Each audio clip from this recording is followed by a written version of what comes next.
On the screen, Middle-earth felt effortless. Behind it, schedules snapped and politics tightened. Cameras rolled at 48 frames, crews sprinted through rewrites. You won't see The Hobbit the same way again. Stay tuned. Number 1, Peter Jackson, The Compressed Runway. 2010-2011, Wellington and Burbank. A green light chased a calendar. He stepped in after delays and a director change, inheriting sets, dates, casting clocks, location holds, and vendor queues that couldn't move. On paper it worked. In person, it didn't. New deals reset the clock, but prep shrank as pages shifted. Crews rebuilt on the fly. Stages flipped overnight. Second units multiplied just to keep pace. Departments triaged, armor here, hair there, previs everywhere.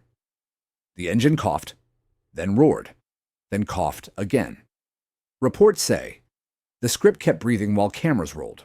Blocking met budget math. Meetings bled into meal breaks. Night notes arrived at dawn. Unit schedules braided like rope just to hold. Here's the part people forget. 3D rigs added weight and time, while the 48 FPS gamble turned lighting, makeup, and set texture into high-definition trials across faces, fabrics, and foam latex. Detail. The 48 VLS rollout required select theaters to upgrade gear, so dailies had to prove the look before bookings expanded. Exhibitors watched closely, conversions lagged, and the format split early word of mouth between awe and unease. The result felt like speed and drag at once. Schedules tightened, pickups stretched, and the chute learned to live inside a moving train. Momentum solved problems and created new ones in the same breath.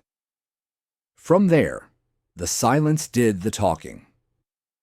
The trilogy arrived on time, but the strain imprinted the frame, leading us to the next pressure point. When tech ambition met public reception, and how audiences processed the shimmer of hyper-clarity. Number 2, Peter Jackson, The Hyper-Clarity Backlash. December premieres, Wellington to Los Angeles. The format itself became the headline. High frame rate, 3D stacks, new projection specs. He argued for immersion, while studio marketing promised spectacle. The crafts teams adjusted shine, fabrics, and paint so pores and seams wouldn't shout. But then, audience eyes did the judging. Early screenings split rooms. Some viewers called the motion lifelike. Others said it looked like television. Reviewers praised crisp landscapes, then winced at props that read as props. Exhibitors weighed add-on costs against uncertain premiums. Meanwhile, the story had to compete with the discourse. Every interview answered tech before character. Every press day chased a demonstration. The movie arrived carrying a lab report stapled to its poster. Critics circled the same dilemma: velocity versus illusion. Sword fights felt faster, but sets felt newer. Action popped, myth flattened. Insiders recall lighting tweaks and color timing nudges across territories, chasing a middle path between clarity and enchantment. And the bill came due. Word of mouth now carried a debate about motion itself. Detail. Only select screens ran 48 FPS in 3D, while most locations stayed at 24 FEI, creating side-by-side versions on opening weekend. The consequence landed in perception. Format dominated conversation, and narrative had to fight for air. Marketing leaned harder on vistas, songs, and returning faces. The films kept opening big, yet the tech remained a vote splitter, a feature and a distraction at once. Which brings us to the next turn. When an expanding canvas met an expanding plan, how a 2-film roadmap stretched into 3, and what that decision did to time, structure, and breadth. Number 3, Peter Jackson, The Trilogy Stretch. Midway through the journey, footage overflowed the bins. Appendices, songs, and side paths kept offering thread. A 2-film roadmap looked cramped. He argued the material would breathe better across 3 acts, while the studio-wide holiday corridors and global windows. New Zealand sets reopened. Calendars shifted. Composers and cutters retimed arcs that now needed second-act endings. Here's the part people forget. Structure is engineering. When you split a river, you recut banks. Character beats migrated to different movies. Cliffhangers replaced closures. B-plots rose to A-plots, then back again. Pickups stitched connective tissue between scenes originally built for longer reels. Every new spine demanded fresh transitions, new score entries, and revised sound design so climaxes felt earned, not parked. Departments recalibrated. VFX expanded shot counts. Previs rebuilt action to land on new beats. Additional writing threaded lore without drowning pace. Marketing pivoted. Promise 3 songs, 3 finales, 3 December rituals. And with each turn of the wheel, editorial balance tightened. More air for myth. Less room for meander, yet always the risk of sprawl. But then, the clock reminded everyone that release dates don't move easily. Detail. The shift from 2 films to 3 triggered new pickup blocks and revised post schedules, with delivery targets held against fixed holiday frames. The consequence was double-edged. Fans gained more Middle-earth, calendars gained more pressure. Pacing debates sharpened, run times stretched, and story rhythms learned to stop mid-stride. The gamble locked. The machine retimed to deliver 3 crescendos across 3 years. Which brings us to the next squeeze. Post-production at scale. Thousands of shots, rolling turnovers, and a finish line that kept sprinting as it approached. Number 4. Peter Jackson, The Rolling Finish Line. Wellington to London.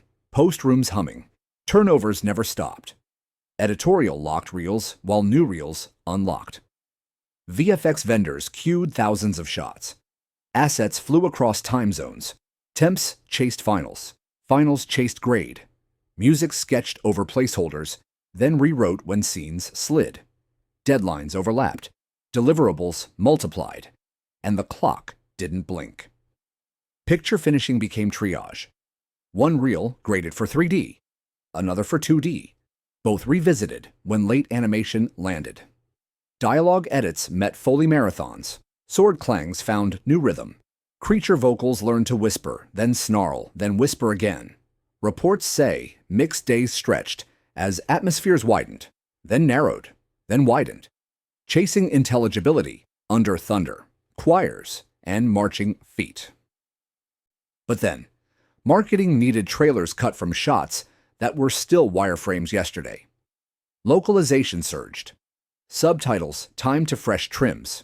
Dubs recorded to lines that might shift by Friday. QC flagged stereo windows, caption timings, and hard-matted elements that misbehaved under new grades. Meanwhile, pickups fed inserts that solved story logic, but rippled through the soundstage.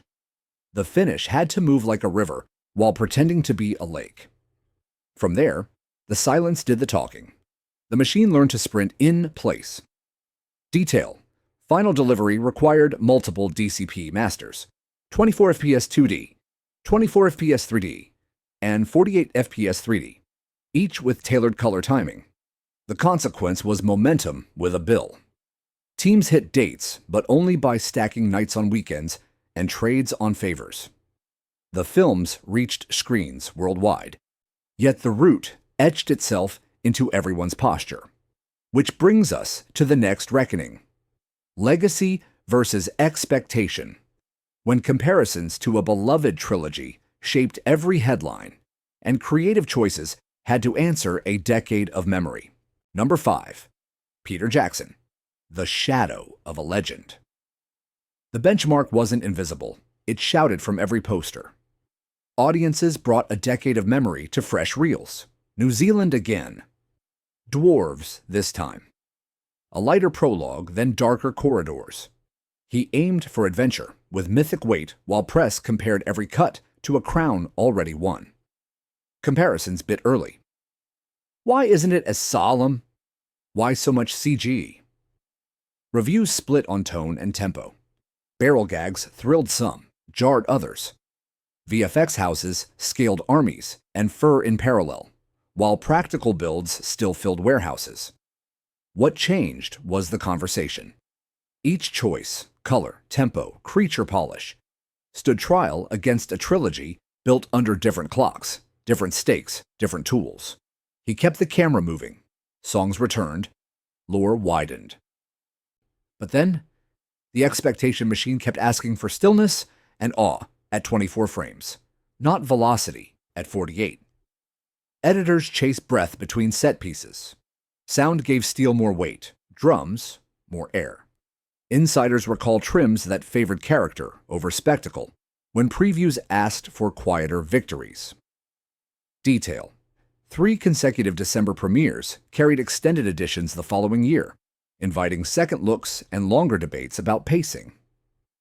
Perception set the weather. Box office swelled, then softened. Discourse hardened into camps. Nostalgia refereed nuance. The films landed as events and arguments, both. From there, the silence did the talking. The wins were real, yet the measuring stick was merciless. Which brings us to the ground game behind the myth. How home field production, schedules, and incentives shaped what could shoot, when it could shoot, and how the calendar called the tune. Number 6. Peter Jackson, The Home Field Calculus. Wellington was an advantage and a trap. Familiar crews, fast trust, world-class workshops a short drive from stages. Schedules leaned on proximity, armory to hair, hair to set, set to sound, so minutes saved became hours banked. But then, weather turned hills to soup, and exterior days slid like chess pieces across a board that wouldn't stop moving. The studio wanted December. Vendors wanted lock. The calendar wanted sacrifices, to hold windows. Departments stacked shifts and rotated specialists between units. Day 1. Miniatures and motion control. Day 2. Creature work and close quarters, fight beats. Day 3. Wide-angle river runs with drones and boats standing down for gusts. When dawn fog sat too long, plates were banked for later composites. When sun burned too bright, skies waited for matte painters. Proximity gave options. Deadlines narrowed them. Here's the part people forget. Home base doesn't erase distance. It hides it inside the day. A prosthetic run across town is still a run. A last-minute armor refit still steals time from the next camera setup. And with 3D rigs, every lens choice asked for new balance, new flags, new grip math. Even meals carried math. Turnarounds versus overtime. Overtime versus morale. Morale versus tomorrow's dailies. Internal triage followed a simple rule. Protect the days that cannot fall. Big crowd beats locked first. Dialogue anchors next. Inserts surrendered when nights bled into mornings. Reports say second units were the pressure valve, quietly rebuilding connective tissue while the main unit chased anchors. Sound took wild tracks between wind gusts. Costume logged continuity against mud, rain, and refits. Editorial mapped the safest path to lock even before the scene existed on film. Detail. When storms pinned exteriors, interior sets flipped on short notice, with lighting plans rebuilt so camera could keep rolling. The consequence was endurance over elegance. The machine kept moving, but at a cost. 100 micro trade-offs that never show up on a poster, yet shape every frame. The films made their dates, the crew made their miles, which brings us to money's metronome, the ledger that measures risk, rework, and retakes, and how cash flow becomes creative gravity. Number 7, Peter Jackson, money's metronome. Budgets don't shout, they steer. Wellington spreadsheets, Burbank calls, London vendors, each line item tugging the cut. He inherited calendars and commitments, then stacked new experiments on top. 3D pipelines, HFR tests, expanded post. The math wasn't just how much, it was when. Cash flow sets the tempo. Release dates set the key. The ledger pushed choices, lock big crowd days, defer inserts, borrow from pickups to save exteriors. Rebids arrived when sequences grew. Penalties lurked when pages slipped. Departments learned a rhythm. Deliver now, refine later, defend the mix, protect the grade. What changed was how many versions needed finishing. Trailers, TV spots, international sales cuts, award screeners. Every export cost time. Time cost money. Money circled back to time. Exhibitors wanted certainty. Marketing wanted shine. Here's the part people forget. A single late creature shot can ripple into color timing, caption locks, and add delivery windows. Meanwhile, over time, crept across weeks, then months. You can hear the arithmetic in the hallway. A director's note equals an hour. An hour equals a crew. A crew equals a day, lost somewhere else. The bill collects in fatigue before it arrives in accounting. Vendors scaled, then swallowed change orders. Editorial kept futures hedged. Alt scene builds spare transitions, safety trims for ratings. Reports say finance meetings lived between lighting passes and spotting sessions, prioritizing beats that close the sale, faces, hero props, logos clean against chaos. But then, an effects breakthrough would land and trigger retimes that made the budget both villain and savior in the same afternoon. Detail. 3D engagements typically carried premium ticket pricing, but only where theaters had the hardware ready on opening. The consequence ran on 2 tracks. The films banked event-level openings, then rode debates and exchange rates to leg out worldwide.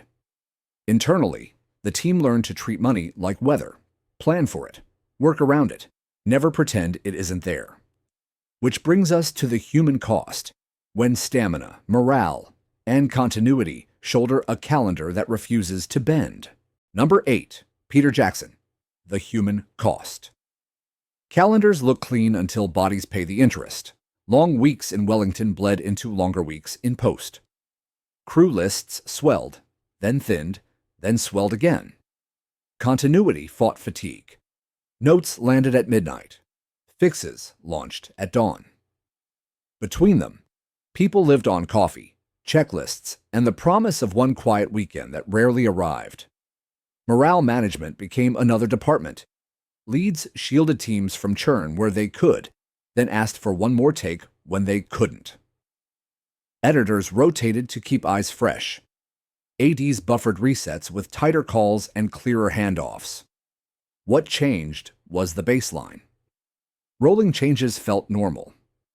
The curve flattened into a plateau of almost done, almost locked, almost there. Here's the part people forget. Stamina is a craft. Hair keeps curls alive after rain. Wardrobe hides stress inseams.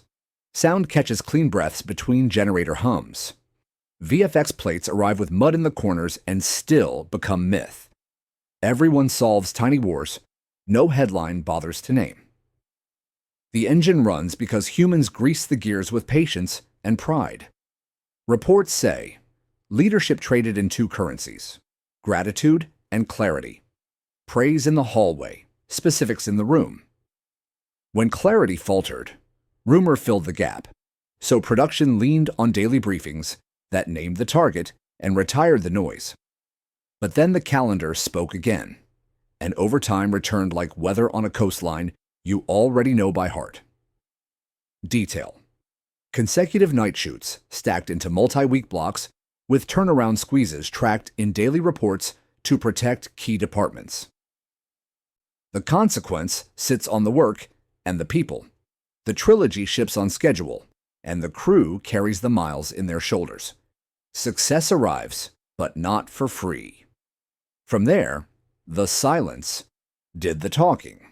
Which brings us to the final ledger. What it all adds up to: craft, compromise, and the uneasy truce between ambition and time. In the end, this trilogy reads like a ledger. Compressed prep versus fixed windows, ambition versus the clock, craft versus fatigue. Tech pushed forward while discourse pulled sideways. Exhibitors lagged as crews sprinted to keep pace. The wins were public. The costs were private, etched into pickups, mixed notes, and tired hands. Ambition endured by trading polish for time, and time for endurance.